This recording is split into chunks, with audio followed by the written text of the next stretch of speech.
There is so much drilled into you from a young age that it is, you go to school, you graduate high school, you go to university, you get your degree, you get a full-time job, you work that job until you're in your 60s, you retire, you die. But I find that with so much of that, you're never able to really think about what things you actually want.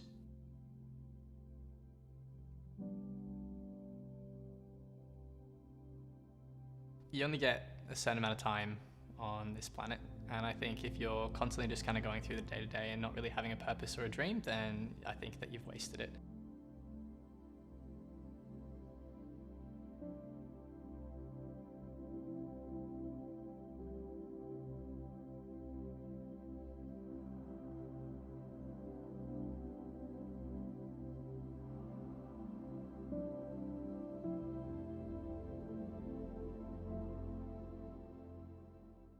So can I just get you to clap 3 times just to sync up the audio and the camera?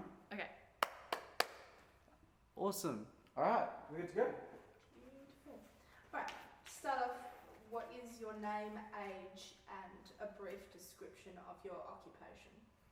My name is Helena. I'm 23 years old and I'm about to start my graduate role at a consulting firm working with for-profit organisations. Why do you think people get caught up living lives they don't truly want? I think that a lot of people just look for the path of least resistance.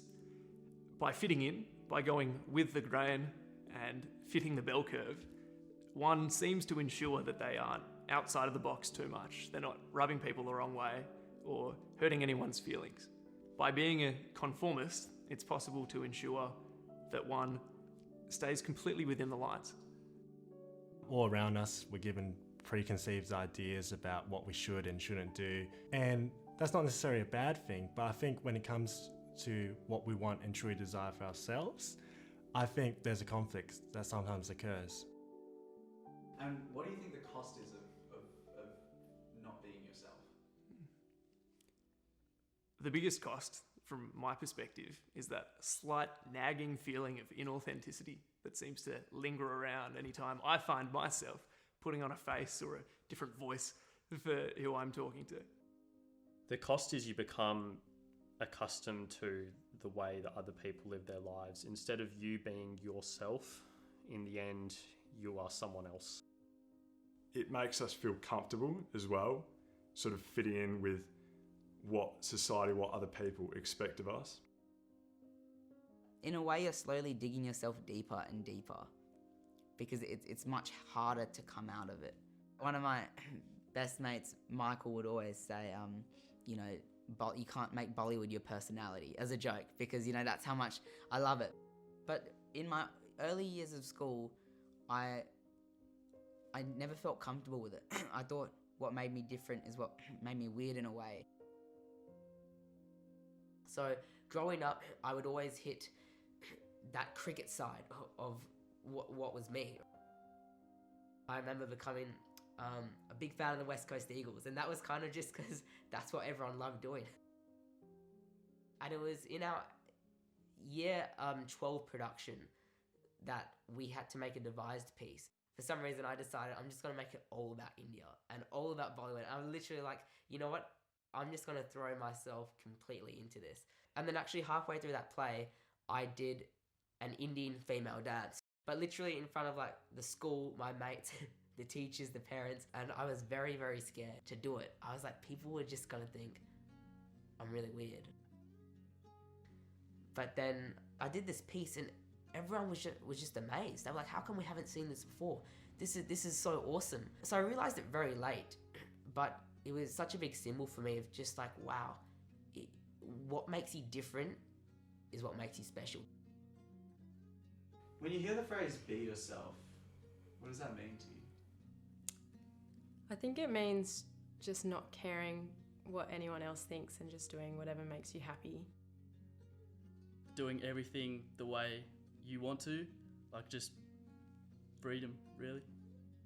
The person that I am, or like being myself, is just the person that I'm most comfortable with, most happy with, the person that I don't have to put up a front with. So I have to spend the least energy being. It can be really scary to strike it out on your own or be interested in things that are different. It's okay to change whatever and whenever you want. It's okay to change what you look like. It's okay to change your subjects. It's okay to change what you want to do. You don't have to be constant just because everybody else is constant. Don't let the entire world influence you to do things that don't resonate with you, because that person over there, they really don't care about you as much as you're playing it up in your head.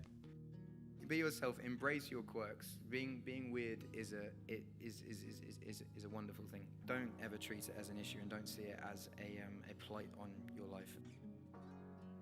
That's it. Be you. Be you. There's no gimmick. You don't have to contrive anything. Who are you? Where are you today? What is your story? Where does that come from?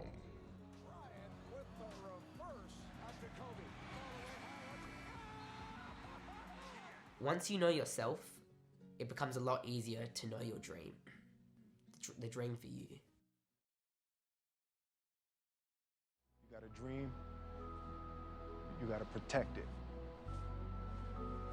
People can't do something themselves. They want to tell you you can't do it.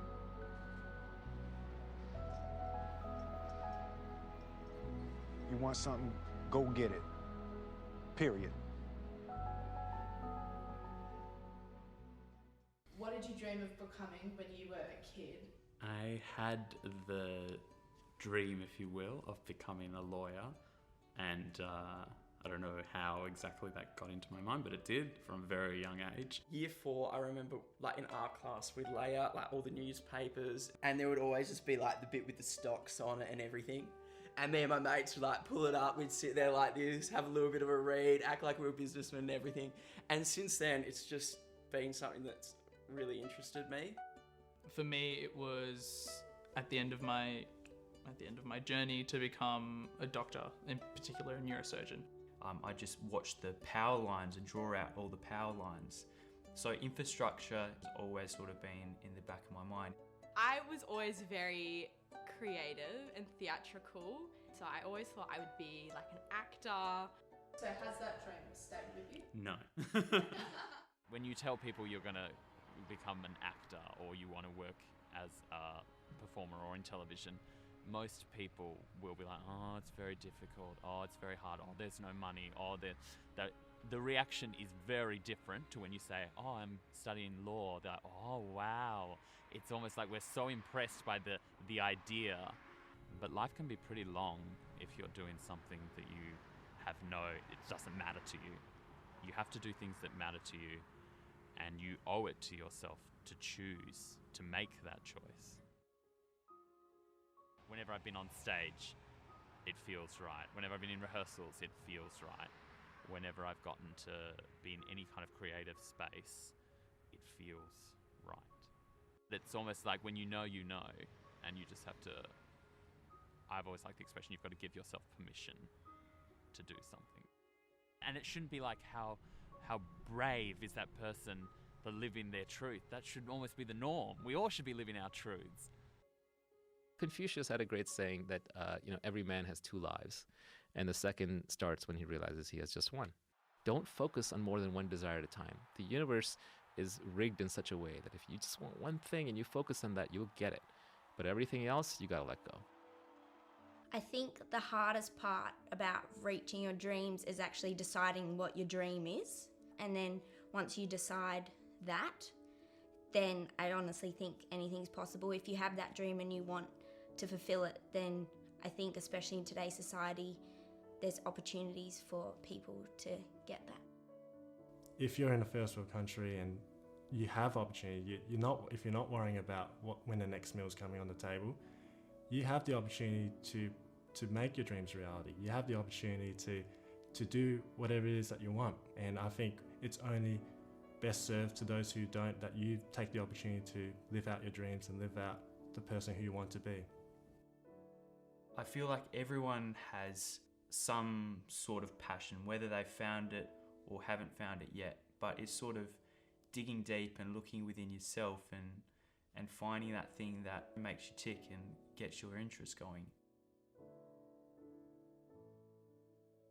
I really think it comes down to what do you actually want to achieve? What do you want to do with your life? If something's not important enough to you, you're simply not going to put in the required effort to make it. Strip yourself back and really settle on what your vision is. Start to get clear on your values and your principles, and think about the things that you're doing that do align and the things that don't. And then you just got to have the confidence to make a change.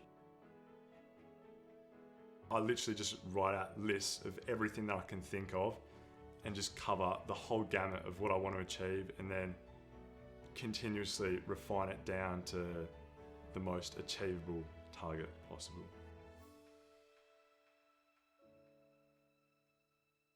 Don't be afraid to fail big, to dream big. But remember, dreams without goals are just dreams. You can have the best ship in the world.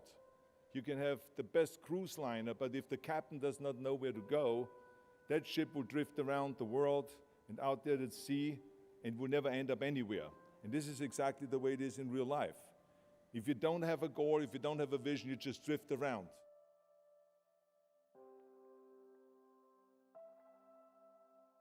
So for myself, I just always enjoyed just being able to help people in any form. So the idea of nursing, I just couldn't help but feel that that was the right decision for myself. It was a bit of a shock to the system with how much content there was actually going to be. And for myself, it almost felt like I kind of just switched on the autopilot and just cruised. And that was kind of where it all just started to spiral out of control. In particular with a couple of core units with nursing. And at the end of the day, I just sat there and thought, you know what, I'm gonna bite the bullet and just cop the termination for a year, and because maybe this might just not be for me. The year off did give me a bit of insight in that if I wanted to try for something, and something else being going back to nursing, I'd really have to come back in with the right mindset and the right goals and the right attitude and the right commitment to be able to make that sort of dream happen. The goal setting really just kind of helped create a pathway, just kind of helped, shift away the shadows and just give me a great easy line to be able to follow in what I wanted to do. It did come down to daily goals, but even so, it wasn't a crazy amount, but it was an amount that I knew that I would be able to work with, and it made all the difference. Why do you think it's important to set goals? Setting goals is the cornerstone of achievement. Like, you need to set proper goals and smart goals in order to properly, effectively and efficiently achieve them. Like, I don't think it's possible to achieve anything blindly. One of the things you can be virtually certain of in life is that you don't get something you don't aim at. Your brain is set up so that it reorganizes the world around your aims.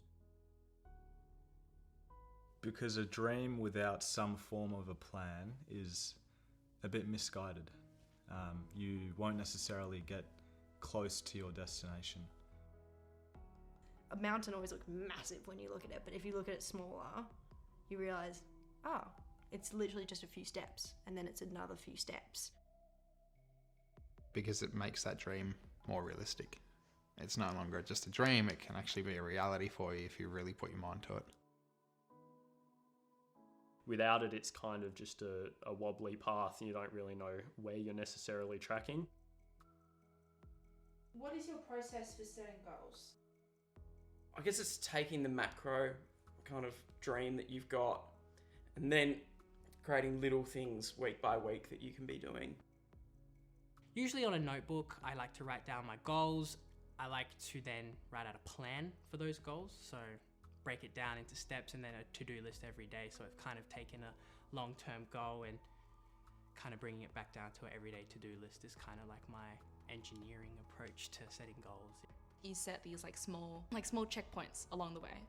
And every time you achieve a checkpoint, it's kind of like getting a treat for something, and that little bit of extra motivation when you get it. And ultimately, the more treats you rack up or the more goals you achieve, you're more motivated to achieve your end goal. Goals definitely helped give me that tunnel vision that I needed to try and get to where I want to be.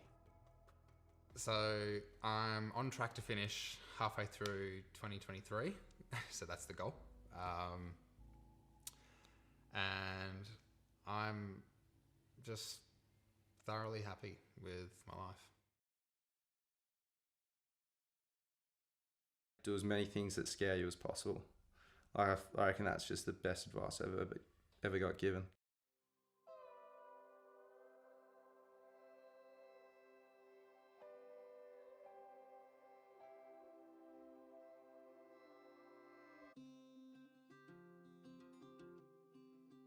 When you think of a courageous person, what does that person look like to you? It's hard to find them, but those who don't actually care what others think. You can tell they're making decisions because that's what they want, like, as what they genuinely want. It's who they genuinely are. To show that, all right, here's my goal, and I'm not being dumb about it, I'm being smart. And even though some people might not agree, I know how I can get to that goal. So I think courage is looking at who you are and being brave, I guess, to be what you're not to change yourself, but to challenge yourself. I went to my boss and said to him, I'm going to go do this crazy thing, and I'm going to start this company selling books online. And the conclusion of that was this. He said, this actually sounds like a really good idea to me, but it sounds like it would be a better idea for somebody who didn't already have a good job. So I wanted to project myself forward to age 80 and say, okay, now I'm looking back on my life. I want to have minimized the number of regrets I have. And I knew that when I was 80, I was not going to regret having tried this. I knew that if I failed, I wouldn't regret that. But I knew the one thing I might regret is not ever having tried. And I knew that that would haunt me every day. What do you think the cost is of not being courageous in life? Oh, man, the cost is everything. If I'm honest, it is everything. If you're not courageous, you sell yourself short. Those things that are at the height of what you can achieve, they are scary, and you do really have to put yourself out there. You just shut off so many opportunities. You shut off so much growth and development. The cost is always your burden at the end of the day, and it's something that you yourself will have to live with for the rest of your life. And you learn that from experience. Like, so many people I could have approached, so many things I could have done, and I was too scared. And then it's almost immediate. As soon as you didn't do it, you realize, wish I'd done that. I'd say regret, personally. And that's one thing I never want to have, is regret. Look, if I had gone about my life in a way that I wouldn't myself define as courageous, I would not be enjoying my life, and I would not be as happy as I am right now. I think that's the ultimate cost, is your happiness and your well-being. How do you go about building up the courage to take a leap of faith? Just do it. If there's 51% chance of you succeeding in something, go try it. There's no harm. So you want to make sure that you go, this is what I want to do. I'm going to do it. People are going to have their opinions. People are going to say things, and they might not necessarily go well when you hear them, but you just need to make sure that you know deep inside that this is what you want to be doing. And once you know that, nothing that anyone can say, nothing that anyone can do can stop you. I actually find that if I try to think about doing something or take time to build up the courage, I'm less likely to do it. I find it's much better just to dive in head first and go for something, and then deal with the consequences later. I reckon 90% of the time you come back and you go, I'm really glad I've done that now. More often than not, it actually does go well. There's so much you can get out of every opportunity. I'm like, okay, what's the worst that's going to happen? Are you going to embarrass yourself? Are you going to fall on your face? At the end of the day, you're going to go home, you're going to go to sleep, you're going to be fine. Whether it be going for that job that you're highly unlikely to get, asking your long-time crush out on a date, by forcing oneself out of one's comfort zone, I think that it's possible to see that it's not too bad on the other side. Most regrets, by the way, are acts of omission and not commission. Feel the fear and do it anyway.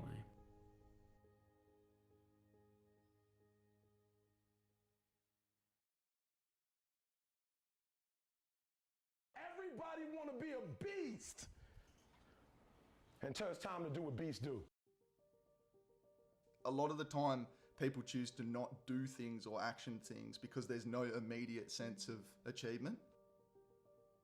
Any big goal can't be achieved as a whole. It has to be incremental, it has to be gradual. Someone who's won a Grand Slam, look at Ash Barty, for example. People look at the amazing achievement that she's done. She's won a Grand Slam, but no one looks at all of those endless hours of just repetitive sort of practice. And I think that's what's important. It's about those bite-sized chunks. Can you explain to me what accountability means to you? Yeah. Accountability to me means holding yourself to your own standards and having the discipline to stick with that. Accountability are like the rails for a railway that's going to take you to your destination. Right, so making sure that you're keeping yourself to the mark or keeping yourself above a certain line. When I think about it, I have slowly been chipping away at what I now call my career, which is videography and photography for 6 years, starting in high school and slowly building up into my business, which is called Capture Frame. And the importance of chipping away slowly has been so important for me. I remember like my Instagram account at the very beginning, and it was called like Son of Banana Capture Frame or something like that. And it was just so, I look back and I'm just like, wow, we've come a long way. It's taken 6 years to get brands contacting me without me having to contact them, and my name being shown around and communicated throughout the industry as a good and professional in my industry. How do you keep yourself accountable to taking action each day? Yeah, too many people sort of fall into that trap where it's like, I'm going to wake up at 5 a.m. and then it gets to 6 a.m. and it's like, all right, I'm just going to go back to bed because I failed, right? I think the most important part of staying accountable is treating yourself like someone that you love, right? Would you be that harsh on your sister or your mum if they weren't following their dreams, right? Like, you'd be supportive. And I think everyone needs that support inherently to be able to achieve their dreams, so why don't you give it to yourself? You start with one thing and you can just slowly build from there. Break it up into smaller, manageable, bite-sized kind of pieces instead of trying to look at this enormous task and getting terrified of it. Look, no sport at a high level is easy, and no sport, the higher you push, is fun all the time. And rowing in particular is a tough one. Any endurance sport is tough because it takes a lot of hours of continuous, boring training. You're looking at 15, 16 hours of training per week, which is considerable. It's a lot of training, but definitely the athletes that commit to the full training load are the ones that get the most out of it. Being accountable and being accountable to others is by far the thing that makes it easiest, the thing that takes that load off. And if you're always engaging and connecting and being the best person you can be to other people, then that's going to take you all the way through. Talk to your friends, talk to your family, involve other people, get them excited about what you're doing, because then it will make you more excited. You just feed off each other. If you've got a mate and they're on the same wavelength as you and they're trying to work towards their dreams, it may be a good idea to have an informal accountability buddy. As social animals, we feel a responsibility to each other. That's just how it works. And so the whole point of having other people invested in whatever work you're doing means you're more likely to do it, not because of you, but you don't want to let them down. A big thing is setting your standards, and whatever those standards are, just holding yourself to that at all costs. Number one tip for being accountable is to be patient, to understand, but also negotiate with yourself to make sure that you can keep on actually pursuing your full potential going forward. The first part is just showing up. And as long as you're always chipping away, as long as you're always understanding where you're trying to go and working at it, then you're being accountable. You don't always have to tick off the big goals all at once. You don't always have to perform at 100%. You've just got to keep your character, stay willing, stay open, and hold yourself to the goal that you're working towards.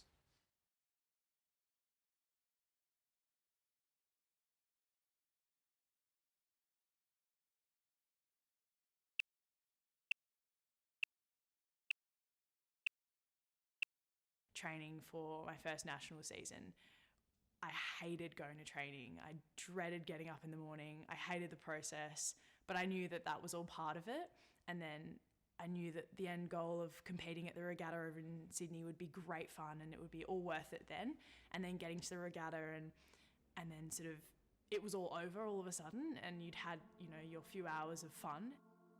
I didn't really let myself enjoy it because I was so focused on getting to that end point. If you get to the end and yes, you might accomplish that one goal, but the past 2 years of your life, you haven't had fun, you've just been grinding out that one goal, then you've kind of wasted 2 years of good time. If you don't know how to appreciate what you have and where you are in your life, you don't need anything else. Because if you do get something else, you won't know how to appreciate that either. You'll just want more. I often find when you reach the goal, it's not often as good as you think it is. If you go about life with the intention of, this is my dream, this is what I want to achieve, and this is what will make me happy, you will get there and you will be horribly miserable. You can reach your goals, but if on the journey there you're not enjoying yourself, then there still won't be that full sense of fulfillment. It's I'm actually reading Andre Agassi's book at the moment, and he kind of goes through the process of how all his life he wanted to win a Grand Slam. And then so he spent all his life trying to get there, and then he got there and he won it. He was sitting on stage and he goes, well, this isn't actually that good. We thought of life by analogy with a journey, with a pilgrimage, which had a serious purpose at the end, and the thing was to get to that end, success or whatever it is, or maybe heaven after you're dead. But we missed the point the whole way along. It was a musical thing, and you were supposed to sing or to dance while the music was being played.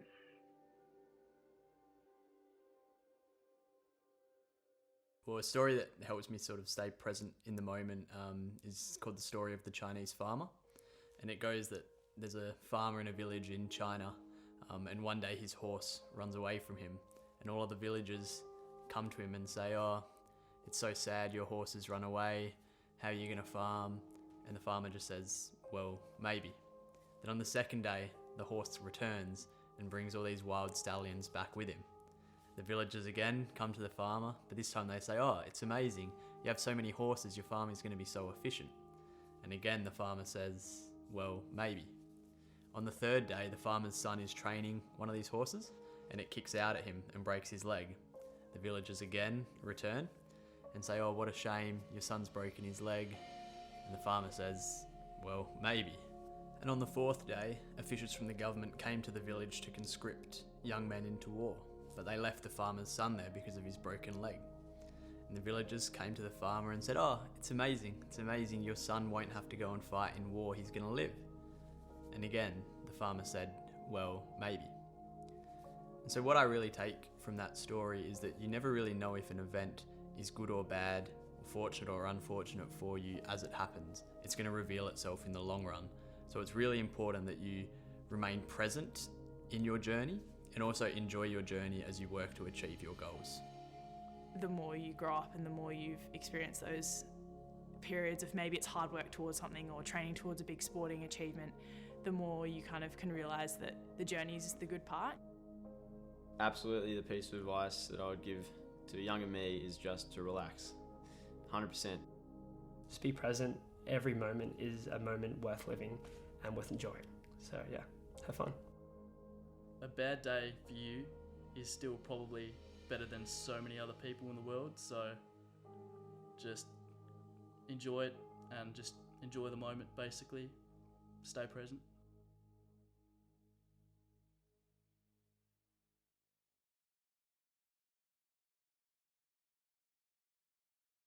So I might be a bit traditional in my response to this, but I don't think that you can build your resilience necessarily through courses or watching videos or sort of reading books. I think you actually have to get out there, test your resilience in the real world. I definitely believe that the things I'm most proud of, or the things that I've observed other people being most proud of, are things that they went through the darkest of days to achieve. So last year was my first year of actual medicine, and it came with a lot more lectures, a lot more contact hours, just a lot more work in general. And for our final exam, I think we had around about 250 lectures or something to memorize. And realistically, I probably wasn't going to get through all of that, but I still needed to do it because I had this fear in my head that I wasn't going to pass. So I showed up basically every day to the library. I woke up at 6:30 every single day, got to the library at probably 7:30, and I stayed there until 9 or 10 p.m. every single day. And I probably had like a 1 hour break for lunch in between. And other than that, it was just sitting in the silent zone, just grinding out lectures, grounding out like flashcards. And physically and mentally, that was pretty not a good choice for me, but I kept going. When I think about like times that I gave up or I didn't show any resilience, is because I didn't have a reason to try, or I didn't have a goal in mind to achieve.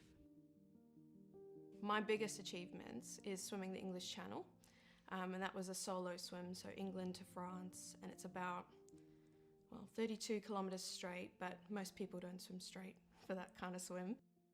I had no concept of the distance, the cold, that was a big thing, the loneliness that you'd face of swimming for that length of time by yourself. 300 people will try to swim across it. And again, it will stop most of them. 90% will fail because the channel still rules. Swimming in 15-degree water is really tough for your body, and to do it for an extended period of time, for anything more than 5 or 6 hours, your body is really fighting against that cold and using up energy to fight the cold water. In order to actually swim the channel, you have to do a qualifying swim, which is a swim that's over 6 hours in water that's under 16 degrees, and it has to be continuous, and you're not allowed to have any support other than just sort of food, and you're not allowed to touch or hold on to anything, so it has to be continuous. I started the swim, I actually had quite a bit of shoulder pain about an hour into it. Keep going, Nick, keep going. So I just decided to do some kicking, and at that point I lost a lot of body temperature and I became hypothermic, and this was only about 4 to 5 hours into an 8-hour swim. Don't stop, all right? You want to quit. It's like your body tells you need to get out against everything that everyone tells you just want to get out.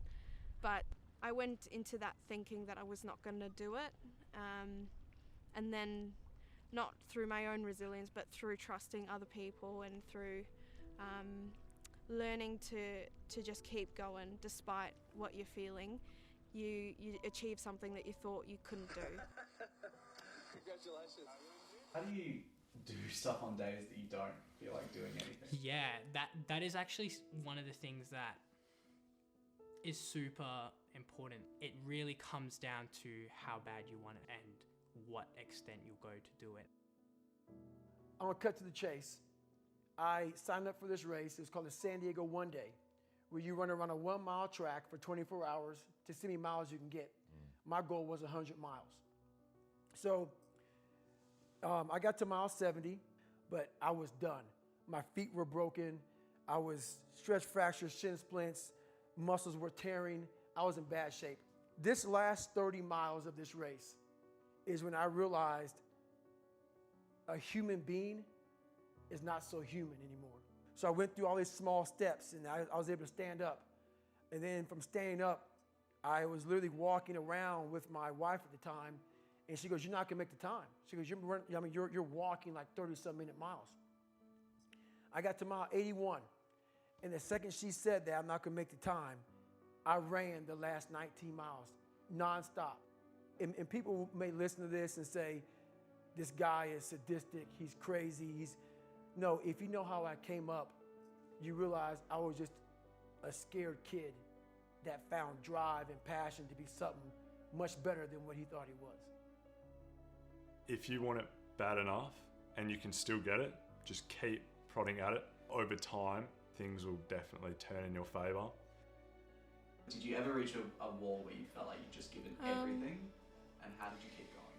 So for me, the actual swim itself was easy because at that time I was really prepared and I had the perfect crew with me. The world is too dangerous and the world is too difficult for you to think that you can do these things alone. It's not about how tough you are. It's not about how smart you are. It's not about how fast you are. If you find your spark, I commend you. Now, who are you going to ask for help, and when are you going to accept help when it's offered? Because that's how people advance in the world. Learn that skill.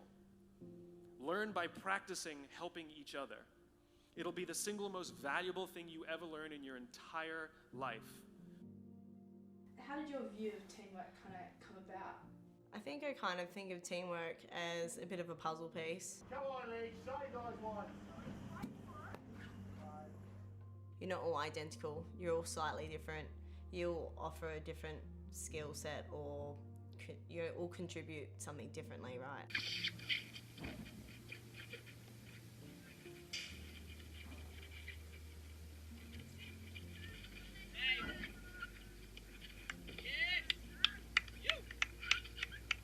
So the dream for the Olympics came first before hockey. I just remember as a little kid, I think it was the Athens Olympics. I remember watching that and thinking this is the coolest thing ever. Exceptionnel du monde entier. Le pays qui a donné naissance à l'athlétisme vous souhaite bienvenue et bonne chance. Every person has a value. Everyone has a place. Everyone contributes something. With the Olympic scenario, there was actually 4 of us in the end up for 2 spots. By not being selected, I was giving the team the best chance. You're all important to finish the puzzle, but you might not be the piece that's needed right now. How does chasing your dreams in a team or with friends help when compared to doing it alone? Yeah, I think with dreams, you can't do it on your own. You absolutely can't. You're never going to be able to achieve the most amount of success you possibly can if you're just using the knowledge and skills that you have. To really succeed, no man really is an island. When you find the right components in your life, the right people that gel with you, then you feel as though you're invincible. It may be a fallacy, but you at least feel as though you can take all that life has to dish out. We're not all meant to do everything by ourselves. And just letting go and be like, you know what? It's so much better and so much more fun actually. If you have other people help you, it's so much more enjoyable. There's nothing like the collegiality of being in a big team together, winning together, losing together. It's so much better doing it in a team. You just hold each other accountable. You know, you can complain about something or, you know, encourage each other and support each other. The most important thing is with big dreams comes big supporters, and you need supporters who are there every step of the way. When I'm talking about big supporters, I'm not talking about a huge amount of people. I'm talking about those small amounts of people who are with you every step of the journey, who know your story inside out, and who gets you back on the right feet and onto the right staircase.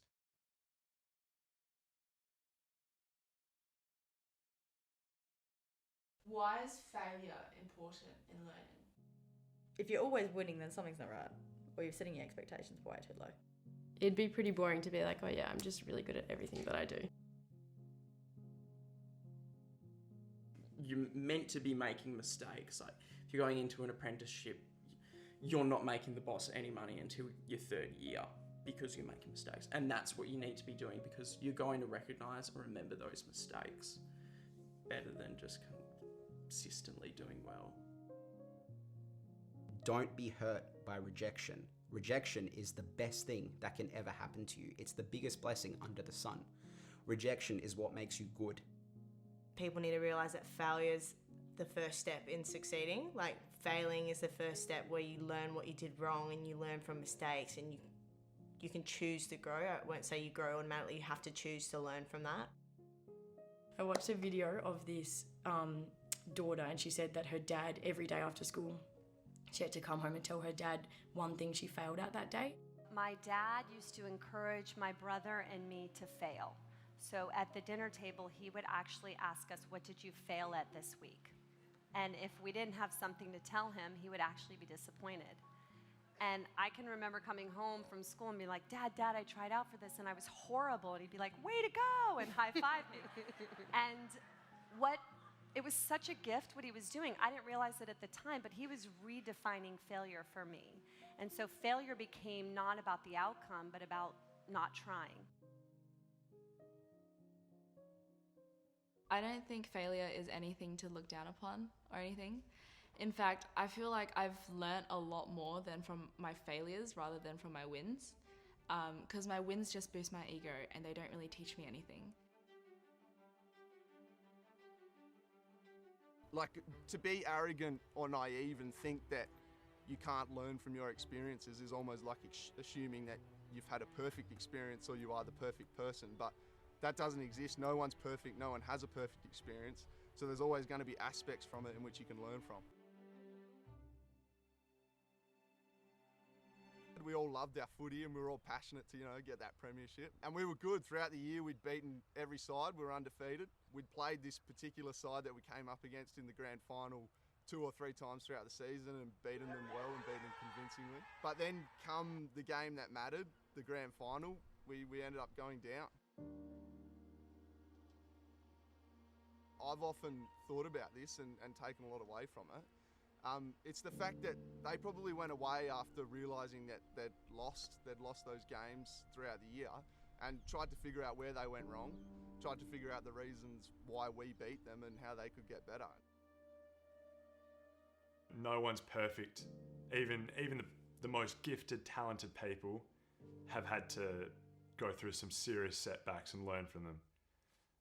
You see, I've just been watching the Australian Open.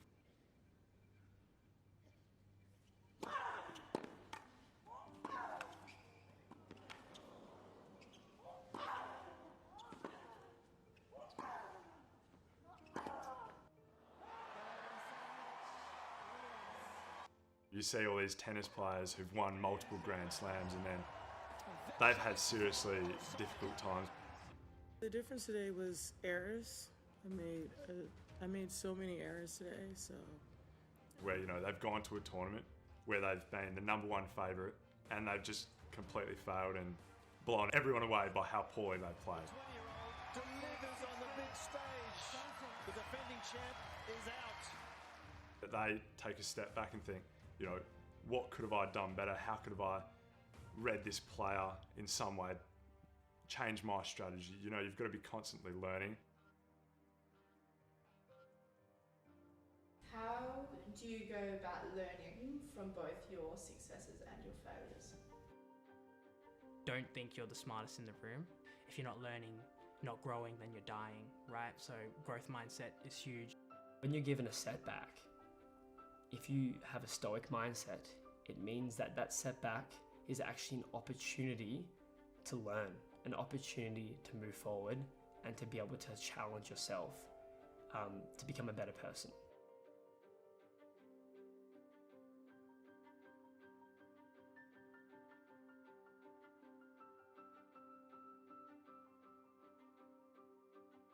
If you can reflect on the setback and understand what you could control and what you couldn't control in the lead up to the setback, you're going to understand for the future how you can change your process in order to achieve the goal that you're working towards.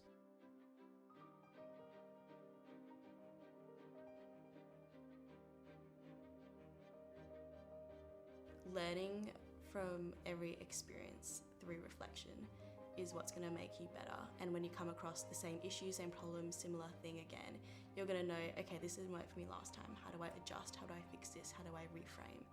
And then push through.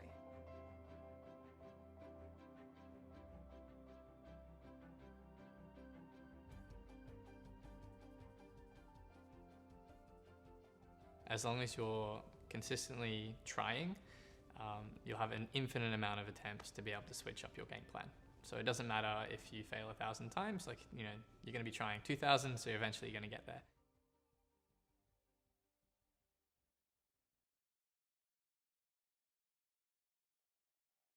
And when you get to the point where all you want to do is be successful, as bad as you want to breathe, then you'll be successful. But why do you think dreams require a lot of hard work? I think dreams are something we make ourselves to challenge ourselves. The reason we have all these dreams, and they are dreams, and they are ambitions, and they are lofty goals, is because they're hard to achieve. A dream by its nature is something big, something that you can't do in a day, something that you can't maybe even do in a year. It's a lifelong pursuit of something greater than just yourself. That realization that things are never handed to you. Everything you want, you've got to work hard to get. At the end of year 11, I did not have good marks at all. I think I was pretty much a straight C student. And I decided I wanted to study commerce. And so I found that the University of Melbourne was the best commerce university in Australia. So I decided I wanted to go there. I needed to get a 95 ATAR, and my teachers and my parents, when I told them that, said that there's no way in hell you're gonna get into that. But then I worked my ass off all year 12 and I got in. These days I'm a bit of a workaholic, but even then, like right now I'm reading Barack Obama's autobiography and realizing I might think I'm working hard, but there's people that have worked a hell of a lot harder, and that definitely keeps me motivated to work hard. My question is, what advice can you give us so that we can achieve our goals? Number one is work. It's a pretty simple concept. I mean, maybe once in a while somebody wins the lottery, but for the most part, everything you do that's worthwhile requires work. What do you see as more important to reaching your dreams? Natural talent or work ethic? I think that natural talent has got to be the biggest joke going. It's honestly the biggest joke going. I'm convinced that natural talent really only gets you in the pool. You'll always have people, if they're riding on natural talent, you'll hit the midway mark, or you might go a bit better than average and stay there for a while, but you're never going to be pushing into that upper echelon. I would rather play in a team full of people who would work hard 100% of the time than play in a team who just relied on their talent. The worst thing you could do is focus on natural talent. I think that natural talent will get you to the bank of the river. But to swim across, like you could be the most freakishly gifted swimmer with webbed toes and the rest of it. But have you done the hours? I went 5 straight years without missing a single day of workout, 365 days a year. There are days you're not going to want to do it, sure. I mean, everybody has those days. But it's what you do on those days that help you move forward. I've seen lots of different people who are just naturally talented, and that's all they use. And every time that I've seen it so far, they've then hit a plateau where you need to then put in the work to improve, and they usually just stop. Whereas people who don't actually have much natural talent towards it and just put in lots of hard work, they're the ones who end up succeeding. People that put in the work, the ones that grind out things, are always the ones that will achieve what they want to and will surpass the people with natural talent. How do you dig deeper when you feel like you've given your all? Personally, I don't believe in the saying of like giving your all. So I really don't think that like someone is capable of reaching their limit.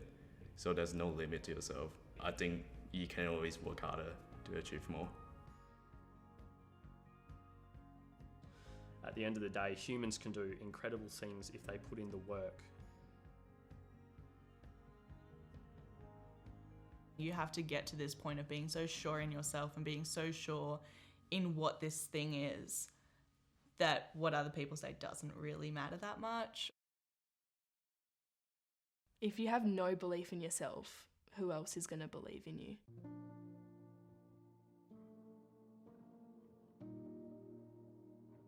You're your best advocate, and you just have to believe in yourself in order to be able to reach goals and reach dreams. There's like the perception that the people around you have of your abilities. There's the actual abilities you have that nobody really knows, and that's got to be the most important one, because the quote 99% of success is actually rocking up in the first place. And if you don't have the self-belief that you can actually achieve whatever it is you're setting out to achieve, you're not going to rock up. The looks that you get from people when you start to see them now, it's almost like, my goodness, he's done it. I was small. I was a very small child. I was never a fitness person at the end of the day. There was not much to me. I then decided that I wanted to become a ninja warrior. I wanted to start training and basically competing in competitions and everything that came with that.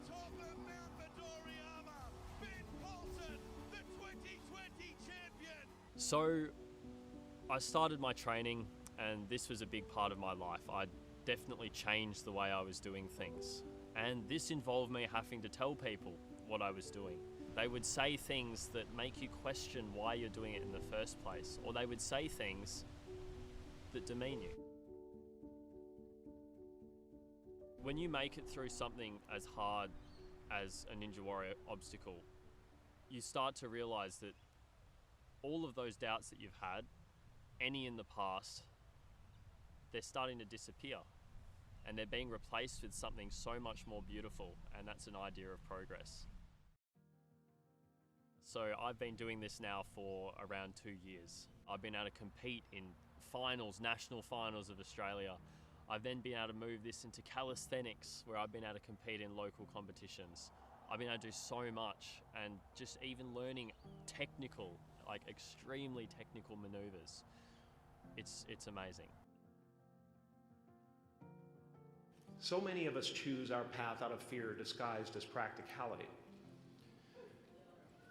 What we really want seems impossibly out of reach and ridiculous to expect, so we never dare to ask the universe for it. All there will ever be is what's happening here, and the decisions we make in this moment, which are based in either love or fear.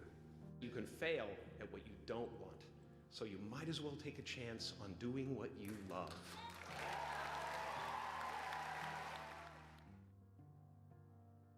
If you could allocate a percentage to the importance of self-belief when chasing a dream, what would that percentage be and why? I think I would allocate 50%. 50% to self-belief and then 50% to actually perseverance and hard work. I'd have to say it'd be a very high number. I'd be thinking like the 95% and above. I think that one would be pretty simple. You would have to believe in yourself 100%, if not like 110%. No one's going to bat for you except for yourself. If you're not going to believe in yourself, then no one else will. There's enough people that are going to doubt you along the way. And it doesn't have to be sort of overwhelming confidence that, yes, I'm going to get this job, yes, I'm going to get into this degree program. But it does have to be self-belief to the point that is, I am enough to sort of achieve this, and if I work to my fullest and reach my potential, I'm more than capable of doing this. I don't think you just wake up one day and you're confident and you believe in yourself. I think it is a process. I think it's hard. I've definitely had moments over the past year or two where I've made mistakes or haven't been sure about something, and my self-belief has been a little lower. Sometimes your self-belief will get knocked to the ground, but then you need to surround yourself with people. It's an external perspective on your own abilities Therefore, it's probably a little bit less skewed than your own, and you know that you can actually trust it. When you're struggling with it, try and put yourself into sort of an alternative position where you've done something similar previously and that you've done well in. If you can remind yourself of those sort of things, then that will put you in good stead going forward. The biggest part that self-belief has played is it's blocked out all of that unnecessary white noise. And when I say white noise, I'm talking about people.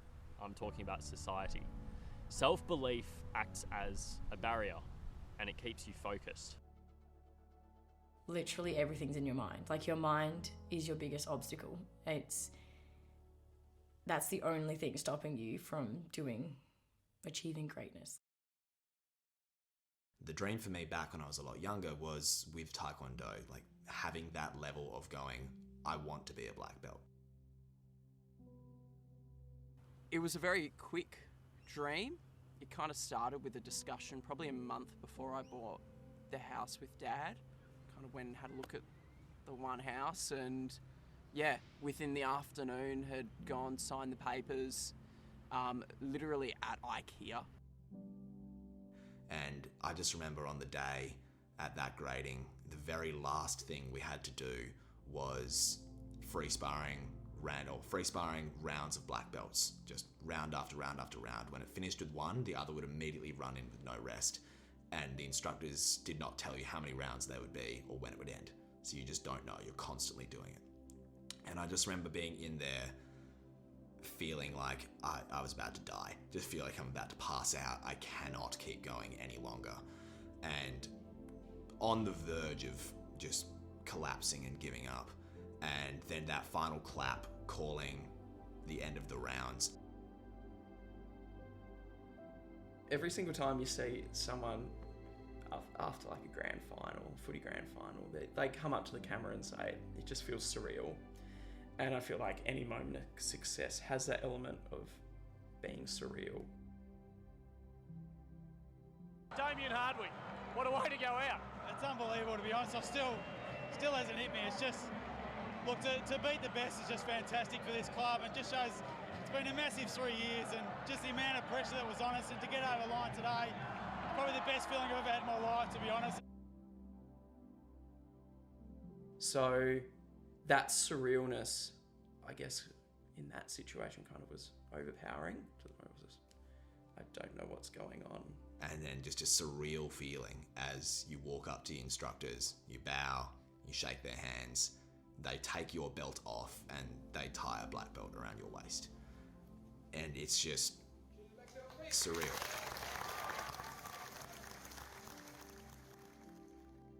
It's one of the only times in my life that I've had that feeling where you're just there, you're lost, you're going, this thing that I've been working for years, it's paid off, and it just doesn't feel real.